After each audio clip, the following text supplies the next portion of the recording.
एक और अहम खबर, महाराष्ट्र के साबिक वज़ीर-ए-आला देवेंद्र फडणवीस को इंतखाबी हलफनामे से जुड़े केस में जमानत मिल गई है। नागपुर की अदालत ने 15,000 रुपए के जाती मुचलके पर साबिक वज़ीर-ए-आला देवेंद्र फडणवीस को जमानत दी है। अदालत ने देवेंद्र फडणवीस को जरूरत पड़ने पर हाजिर होने की हिदायत भी जारी कर दी है। देवेंद्र फडणवीस पर हलफनामे में 2 फौजदारी मामलों का जिक्र न करने का इल्जाम है। इस केस की अगली समाअत 30 मार्च को होगी।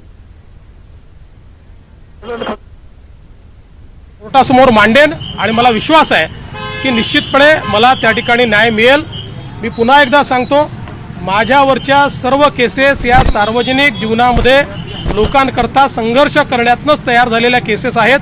इतर कुठलेही केसेस माझ्यावर नाहीत। आता कोर्टामध्ये केस असल्यामुळे यापेक्षा जास्त बोलणं, कोणाच्या इंटेन्शन्सवर क्वेश्चन मार्क करणं हे योग्य होणार नाही। ठीक आहे, याच्या पाठीमागे कोण आहे हे मला देखील माहिती आहे। योग्य वेळ ते बाहेर येईल। त्याच्यावर निर्णय होतो, आज नाही, त्याच्यावर आता निर्णय होईल।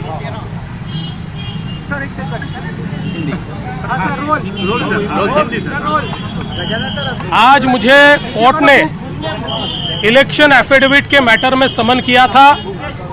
मैं कोर्ट में हाजिर हुआ। पीआर बॉन्ड पर मुझे अगली तारीख कोर्ट ने दी है और मेरा जो अर्जा है उसको स्वीकृत किया है पीआर बॉन्ड का। मूल रूप से करीब 93 से 98 के बीच की ये दो केसेस थी कि जिस समय एक झुग्गी झोपड़ी को बचाने के लिए हमने आंदोलन किया था और उस आंदोलन में 2 प्राइवेट केसेस मेरे ऊपर डाली थी और वो 2 केसेस सेटल भी हुई।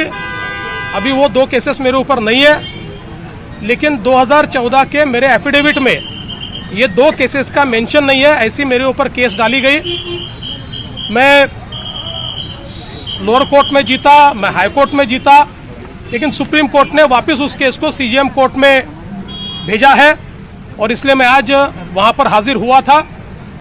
और मेरा विश्वास है कि इस केस में चूंकि जो 125 सेक्शन है उसके तहत चुनाव पर असर हो, इस प्रकार से कोई चीज छुपाने का यह सेक्शन है। और मैं ऐसा मानता हूं कि मेरे ऊपर आज तक जो भी केसेस हुई ये सारी आंदोलनों में हुई केसेस है, कोई भी प्राइवेट केस नहीं है।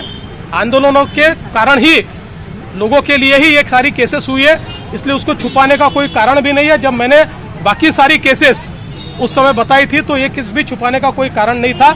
मेरे वकील ने जो एफिडेविट तैयार किया और ये सारी चीजें हम कोर्ट के सामने रखेंगे और मेरा विश्वास है कि कोर्ट हमको न्याय देगा।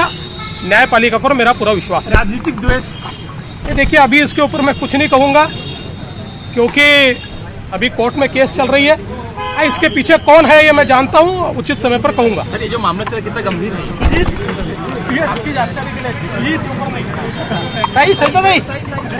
एक मिनट